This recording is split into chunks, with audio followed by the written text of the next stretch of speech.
सुबह सुबह ये लड़ाई झगड़ा क्यों बच्चे? तुम्हें सिर्फ खुद से प्यार है भैरवा।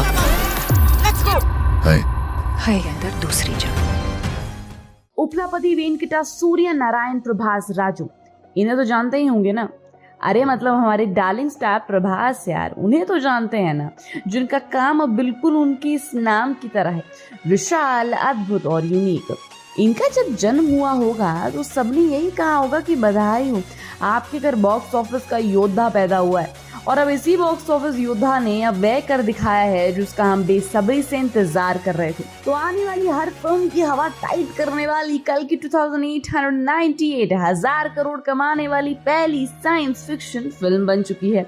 चलो मतलब नागी की टेंशन तो खत्म हो गई, उनके ससुर यानी कि फिल्म के प्रोड्यूसर की जेब भर रही है, तो उनका बहुत बड़ा टेंशन तो खत्म हो गया और अब वे फटाफट से कल्कि के सेकंड पार्ट पर काम शुरू कर सकते हैं। पर ये सब सुनने के बाद हमें तो बाहुबली 2 की याद आ रही है यार, क्योंकि बाहुबली 2 वही पहली फिल्म थी प्रभास के करियर की और इंडियन सिनेमा की जिसने 1000 करोड़ का कलेक्शन किया था। और इसी के चलते प्रभास ने अब यहाँ नया रिकॉर्ड बनाया है और अब बाहुबली को भी पीछे छोड़ दिया है। वैसे पिछले कुछ सालों से हिंदी में साउथ की फिल्में खूब देखी जा रही हैं, पर कल्कि से एक बार फिर साबित हो गया कि हिंदी के दर्शक साउथ की फिल्मों के दीवाने हैं। कल्कि तेलुगु इंडस्ट्री की तीसरी फिल्म है जिसके हिंदी वर्जन ने 200 करोड़ रुपए के आंकड़े को पार किया है। कल्कि से पहले ये कारनामा प्रभास की ही बाहुबली 2 ने किया था। बाहुबली 2 के हिंदी वर्जन ने 510 करोड़ रुपए का बिजनेस किया। दूसरे नंबर पर रामचरण और जूनियर एनटीआर की RRR है जिसने 272.78 करोड़ हिंदी वर्जन में कमाए। कल्कि की हिंदी वर्जन ने पुष्पा पार्ट 1 और बाहुबली द बिगिनिंग जैसी बड़ी फिल्मों के पीछे छोड़ दिया। क्यों हिला डाला ना।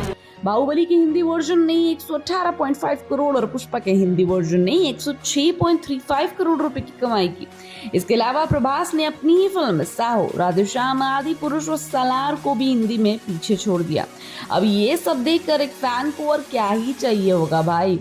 और ऐसे रिकॉर्ड्स लिखने की वजह से तेलुगु इंडस्ट्री में भी प्रभास की पोजीशन और स्ट्रॉन्ग हो चुकी है। और विदाउट राजामौली प्रभास ने फिर से एक और 1000 करोड़ वाली फिल्म दे दी। और राजामौली जैसे ब्रांड के बिना ये करना एक बहुत बड़ा रिकॉर्ड ही है, क्योंकि कल्कि ने बस 16 दिनों में 1000 करोड़ का कलेक्शन किया है और बाहुबली 2 ने तो अपना लाइफ टाइम कलेक्शन 1000 करोड़ से भी ज्यादा कर लिया, जिसकी वजह से प्रभास का स्टारडम भी अब अंबुजा सीमेंट की तरह और ज्यादा मजबूत हो चुका है। तो अब प्रभास की डिमांड और बढ़ने वाली है भाई साहब, और अब प्रोड्यूसर्स को ऑफर्स देने के पहले सोचना पड़ेगा, क्योंकि अब जल्द ही प्रभास के नाम के आगे द शब्द लगाया जाएगा। इससे हम समझ आता है कि आने वाली कल्कि 2 को भी इसका कितना बड़ा फायदा होगा, क्योंकि पहले पार्ट ने पैसा वसूल कर लिया है। ऊपर से आगे वाले पार्ट्स में जो प्रभास के लिए ऑडियंस बिना रुके टिकट निकालेगी उसकी तो बात ही नहीं, क्योंकि प्रभास को अब बस बिग स्केल पर ही देखने के लिए ऑडियंस देखना चाहती है, क्योंकि कल्कि के रिकॉर्ड से साबित हो चुका है कि ऐसी फिल्मों को प्रभास जैसे बड़ा स्टार ही जस्टिस दे सकता है।